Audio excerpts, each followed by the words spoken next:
El hecho de que pensemos que a medida que envejecemos tenemos menos que ofrecer es cruel con las personas que envejecen, pero también con nosotros mismos.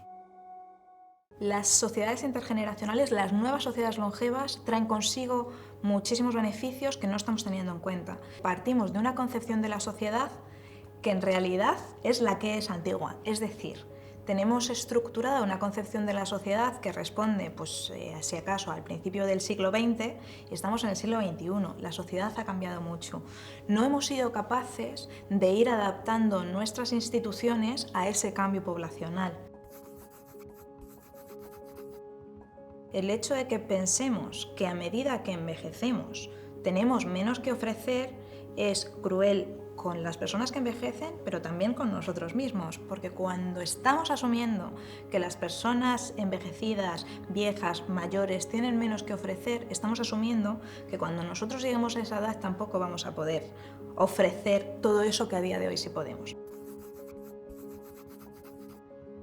Una cuestión que tenemos que tener clara y una cuestión que necesitamos replantear es que nuestra valía en la sociedad no tiene que ver con el contrato laboral o con la posición en el mercado de trabajo que estemos ocupando. Todo esto que tiene que ver con el mercado laboral, etcétera, etcétera, por supuesto responde a la resolución de una serie de necesidades básicas. Si hablamos de la pirámide de Maslow, está claro que necesitamos cubrir ese primer peldaño, pero nuestra valía en la sociedad no depende ni de la posición que ocupamos dentro de la empresa ni del contrato. ¿Por qué es importante replantear esto? Porque esto nos ayuda a concebir la vejez de una manera totalmente diferente. Hasta ahora, la entrada en la vejez se ha concebido como una especie de etapa vacía de significado. De hecho, decía Kardec que no teníamos una socialización para la vejez, no nos preparan para la vejez, porque se supone que una vez que dejamos de tener un contrato laboral ya no somos útiles, entonces ya no hace falta pensar en qué papel tenemos dentro de la sociedad. Aquí es importante reflexionar acerca de que nuestra valía en la sociedad no tiene nada que ver con esto. Parece que nos aterroriza un poco hablar de envejecimiento porque nos remite a esta idea de vejez. La vejez está siempre asociada a algo negativo. Tradicionalmente se ha asociado a lo que es a un grupo de personas que se apartan de la sociedad. Además, todo lo que tiene que ver con vejez es siempre definido desde fuera, nunca desde dentro. ¿Qué pasa? Que desde fuera lo definimos de una forma bastante fea, en realidad, ya digo, con todas esas ideas de desligamiento de la sociedad, asociado a fragilidad, etcétera, etcétera. Y cuando nos vamos acercando a eso que llamamos vejez, nos damos cuenta de que no queremos ser parte de ese grupo, de que no nos reconocemos. Es esto lo que hace que saltemos un poquito a la palabra longevidad, que en realidad no significa tanto, no nos dice tanto, pero parece que nos suena mucho mejor. Seguimos teniendo esa asociación errónea, en realidad, entre vejez y envejecimiento y algo negativo. Y al final, algo que planteo es que el envejecimiento es lo más positivo que nos puede pasar, lo mejor que nos puede pasar, porque lo contrario es morirse. Entonces, en ese sentido, mejor envejecer. Pasa que es curioso, ¿no? Queremos envejecer, pero no queremos ser viejos. Nos da miedo envejecer, nos da miedo mirarnos en el espejo, no reconocernos como la persona que éramos. Todo esto tiene que ver con una idealización de la juventud, de una juventud muy determinada. Y aquí se da una paradoja. Somos una sociedad que idealiza la juventud, que en muchos casos maltrata a sus jóvenes, o por lo menos no responde a las necesidades que tienen a día de hoy, y que ha marcado la vejez como el fin de un montón de cosas. Y en realidad el proceso de envejecer es un proceso de maduración propio. Estamos asumiendo que edad es igual a lo que antes era clase social, y esto no es cierto.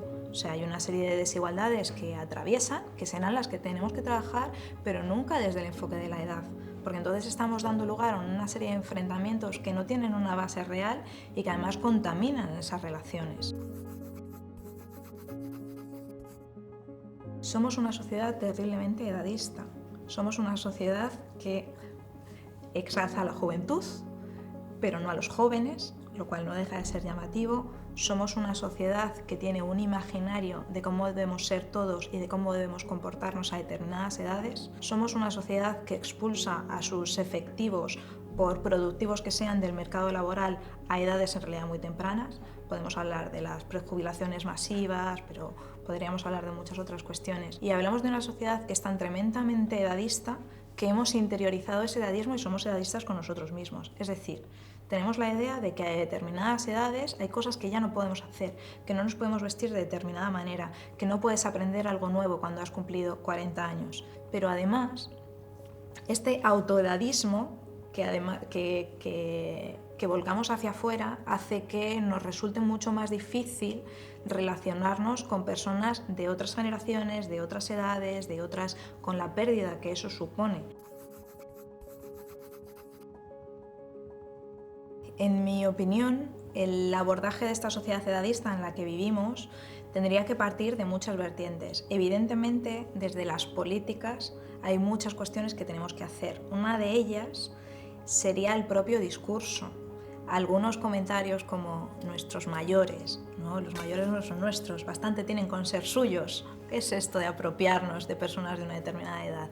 Cuestiones de este tipo, el hecho de que asociemos, por ejemplo, algunos fenómenos sociales que atraviesan a todas las edades, como la soledad, y que rápidamente asumamos que es una cosa de mayores.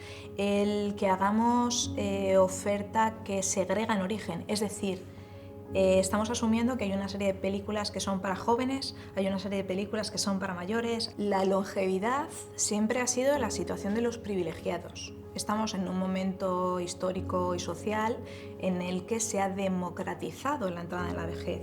Es decir, personas de diferentes estratos sociales pueden tener una esperanza de vida alta y pueden tener la expectativa de tener una buena vida en la vejez.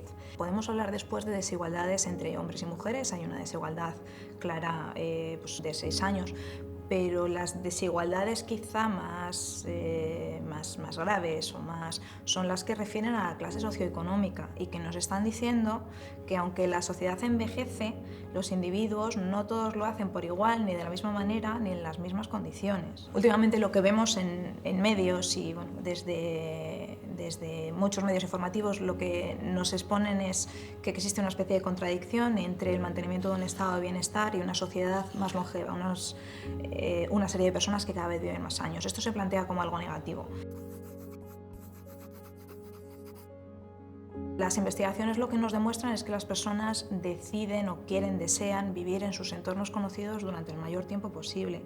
Esto es importante. También nos ayuda a repensar en las relaciones. Nos preguntamos mucho sobre las relaciones dentro de la familia, pero también tenemos que pensar en las relaciones intergeneracionales en el contexto natural en el que sean, es decir, en el conjunto de la sociedad. Algo que es clave para entender las nuevas sociedades longevas es que ahora tenemos muchas más generaciones conviviendo. En España tenemos, si no me equivoco, pues desde los bebés recién nacidos hasta personas de, si no me equivoco, 114 años. Esto en realidad nos da lugar a una riqueza inmensa, una riqueza que no habíamos tenido antes. Creo que no estamos sabiendo aprovechar todo el potencial que tienen estas sociedades intergeneracionales.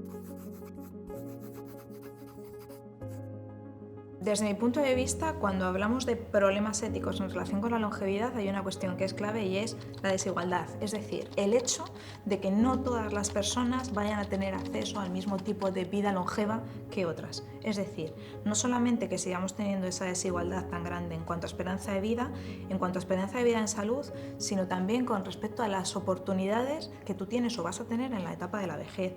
Para mí ese es el mayor dilema ético que nos está trayendo nuestra sociedad. De lo que tenemos que huir es de la consideración que es la familia la que tiene la obligación de cuidar. Creo que esto no es cierto, creo que la responsabilidad tiene que ser social. Utilizamos conceptos como envejecimiento activo, ahora mismo empezamos a hablar de envejecimiento saludable y en realidad es siempre para huir de esa visión edadista que tenemos, que vejez es igual a inmovilismo, desintegración social, etcétera, etcétera. A veces planteamos estas cuestiones relacionadas con el envejecimiento activo y lo que hacemos es desarrollar actividades un tanto paliativas, es decir, primero expulsamos a esa persona de la integración en la sociedad, le estamos diciendo que a esta edad es obligatoria jubilarte y estoy pensando en personas que me contaban en entrevistas que sí que deseaban seguir trabajando, a lo mejor ligados al trabajo de otra manera, etcétera, etcétera, ¿no? Pero de alguna manera es como que les estamos diciendo a las personas que se aparten y después les estamos diciendo, apártate, pero mientras te apartas tienes que desarrollar esta serie de actividades para que yo como sociedad, así como abstracto sociedad, no me sienta mal con respecto a esa segregación etaria que acabo de hacer. Esto es un sinsentido. Necesitamos que las personas estén integradas en la sociedad a lo largo de todo el ciclo vital. Necesitamos que no todo esté segregado etariamente de la misma manera que hasta ahora. La longevidad lo que nos invita es a replantear el ciclo vital.